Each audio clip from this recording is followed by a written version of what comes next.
ಅಧಿಕಾರದ ಚುಕ್ಕಾಣಿ ಹಿಡಿಯ ನಂತರದ ಸಂದರ್ಭದಲ್ಲಿ ನೂತನ ಮುಖ್ಯಮಂತ್ರಿ ಡಿ.ಕೆ. ಶಿವಕುಮಾರ್ ಅಧಿಕಾರಿಗಳ ಜೊತೆ ಸಮಗ್ರ ಸಭೆಯನ್ನು ನಡೆಸ್ತಾ ಇದ್ದಾರೆ. ಹೌದು, ವಿಧಾನಸೌಧದಲ್ಲಿ ನೂತನ ಮುಖ್ಯಮಂತ್ರಿ ಡಿ.ಕೆ. ಶಿವಕುಮಾರ್ ಮಾಡ್ತಿರುವಂತಹ ಸಭೆ ಇದು. ಡಿಸಿಎಂ ಡಾಕ್ಟರ್ ಜಿ ಪರಮೇಶ್ವರ್ ಸಚಿವರ ಸಮ್ಮುಖದಲ್ಲಿ ನಡೀತಾ ಇರುವಂತಹ ಪ್ರಗತಿ ಪರಿಶೀಲನೆಯ ಸಭೆ ಅದು. ಇಲಾಖೆಗಳ ಸ್ಥಿತಿಗತಿ ಅರಿಯೋದಕ್ಕೆ ಹಿರಿಯ ಅಧಿಕಾರಿಗಳನ್ನು ಕರೆಸಿ ಮಾಡ್ತಿರುವಂತಹ ಸಭೆ ಇದು.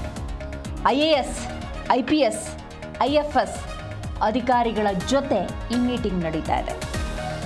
ನೂತನ ಮುಖ್ಯಮಂತ್ರಿ ಡಿ.ಕೆ. ಶಿವಕುಮಾರ್, ಡಿಸಿಎಂ ಡಾಕ್ಟರ್ ಜಿ ಪರಮೇಶ್ವರ್ ನೇತೃತ್ವದಲ್ಲಿ ನಡೀತಾ ಇರುವಂತಹ ಸಭೆ ವಿಧಾನಸೌಧದ ಸಮ್ಮೇಳನ ಸಭಾಂಗಣದಲ್ಲಿ ನಡೀತಾ ಇದೆ. ಹೈ ವೋಲ್ಟೇಜ್ ಸಭೆ. ಆಡಳಿತದ ವಿಚಾರದಲ್ಲಿ ಸುದೀರ್ಘ ಅನುಭವವನ್ನು ಹೊಂದಿರುವಂತಹ ಡಿ.ಕೆ. ಶಿವಕುಮಾರ್ ಮುಖ್ಯಮಂತ್ರಿಯಾಗಿ ಪದಗ್ರಹಣ ಮಾಡಿದ ನಂತರ ಪ್ರಗತಿ ಪರಿಶೀಲನಾ ಸಭೆಯನ್ನು ನಡೆಸ್ತಾ ಇದ್ದಾರೆ.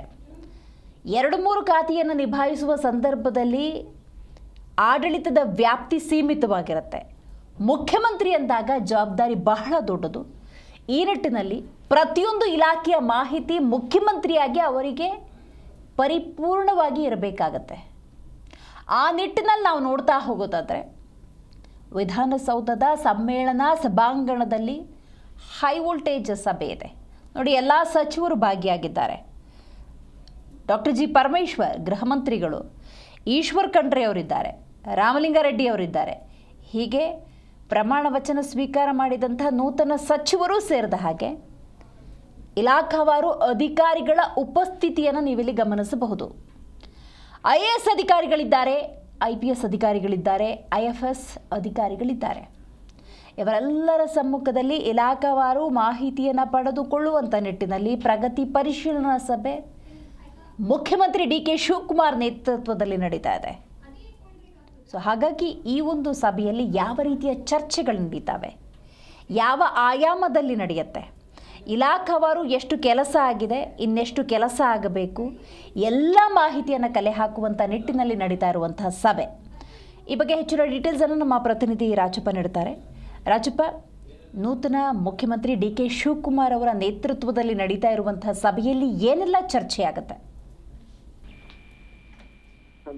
ನೂತನ ಮುಖ್ಯಮಂತ್ರಿ ಡಿ.ಕೆ. ಶಿವಕುಮಾರ್ ನೇತೃತ್ವದಲ್ಲಿ ಹಿರಿಯ ಅಧಿಕಾರಿಗಳು, ಅಪರ ಮುಖ್ಯ ಕಾರ್ಯದರ್ಶಿ, ಮುಖ್ಯ ಕಾರ್ಯದರ್ಶಿಗಳು, ಕಾರ್ಯದರ್ಶಿಗಳು, ಪ್ರಧಾನ ಕಾರ್ಯದರ್ಶಿಗಳು ಮತ್ತು ಜಿಲ್ಲಾ ಕಾರ್ಯದರ್ಶಿಗಳು, ಅದೇ ರೀತಿ ಅರಣ್ಯ ಇಲಾಖೆ ಅರಣ್ಯ ಸಂರಕ್ಷಣಾಧಿಕಾರಿಗಳು ಮತ್ತು ಜಿಲ್ಲಾ ವಲಯ ಅಧಿಕಾರಿಗಳು, ಜೊತೆಗೆ ಕಾನೂನು ಮತ್ತು ಸುವ್ಯವಸ್ಥೆ ಸಂಬಂಧಪಟ್ಟಂತೆ DG, ADG ಮತ್ತೆ ಲಾ ಅಂಡ್ ಆರ್ಡರ್ ಸೇರಿದಂತೆ ಟ್ರಾಫಿಕ್ ಲಾ ಅಂಡ್ ಆರ್ಡರ್ ಸೇರಿದಂತೆ ಎಲ್ಲ ಅಧಿಕಾರಿಗಳು, CID, KSRTC ಎಲ್ಲ DIGಗಳು ಮತ್ತು ADGಗಳು ಸಹ ಸಭೆಯಲ್ಲಿ ಭಾಗವಹಿಸಿದ್ದಾರೆ.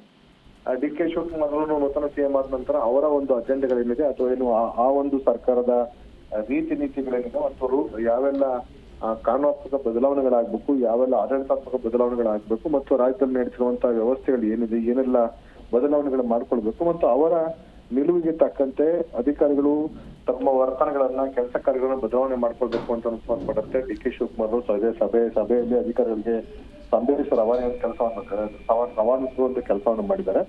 ಮತ್ತು ಯಾವುದೇ ಒಂದು ವಿಚಾರಗಳನ್ನ ತತ್ಕ್ಷಣದಲ್ಲಿ ಏನು ವಿಚಾರಗಳ ಚರ್ಚೆ ಮಾಡೋ ಸಂದರ್ಭದಲ್ಲಿ ಅದಕ್ಕೆ ಸಂಬಂಧಪಟ್ಟಂತೆ ಕ್ರಿಯಾ ಯೋಜನೆಗಳಿರ್ಬೋದು, ಪ್ಲಾನ್ ಅಪ್ರೂವಲ್ ಇರ್ಬೋದು, ಫಿನಾನ್ಷಿಯಲ್ ಅಪ್ರೂವಲ್ ಇರ್ಬೋದು ಮತ್ತು ಬೇರೆ ಬೇರೆ ಕಡತಗಳ ವಿಲೇವಾರಿ ಇರ್ಬೋದು, ಯಾವುದೇ ಕಾರಣಕ್ಕೂ ತಡ ಹಾಕೂಡುದು ಮತ್ತು ಈ ಮೂಲಕ ಬೇರೆ ಬೇರೆ ಸಂದೇಶಗಳು ರವಾನೆ ಆಗ್ತದೆ. ಕೈಗಾರಿಕೋದ್ಯಮಗಳಿರ್ಬೋದು ಅಥವಾ ಅಡ್ಮಿನಿಸ್ಟ್ರೇಷನ್ ಇರ್ಬೋದು, ಅದರಲ್ಲಿ ತುಂಬಾ ಲ್ಯಾಪ್ಸಸ್ ಆಗ್ತಾ ಇದೆ. ಹಾಗಾಗಿ ಆದಷ್ಟು ಶೀಘ್ರವಾಗಿ ಇದನ್ನೆಲ್ಲ ವಿಚಾರಣೆ ಮಾಡುವ ನಿಟ್ಟಿನಲ್ಲಿ ಅಧಿಕಾರಿಗಳು ಎಚ್ಚರಿಕೆಯ ಕ್ರಮಗಳನ್ನು ಕೈಗೊಳ್ಬೇಕು. ಆ ಮೂಲಕ ಸರ್ಕಾರಕ್ಕೆ ಉತ್ತಮ ಹೆಸರು ತರುವಂತದ್ದು ಇರ್ಬೋದು ಅಥವಾ ಆಡಳಿತದಲ್ಲಿ ಪಾರದರ್ಶಕ ತರುವಂತ ಪ್ರಕ್ರಿಯೆ ಇರ್ಬೋದು, ಇವೆಲ್ಲದಕ್ಕೂ ಸಹ ಅಧಿಕಾರಿಗಳು ಸಾಥ್ ಕೊಡ್ಬೇಕು.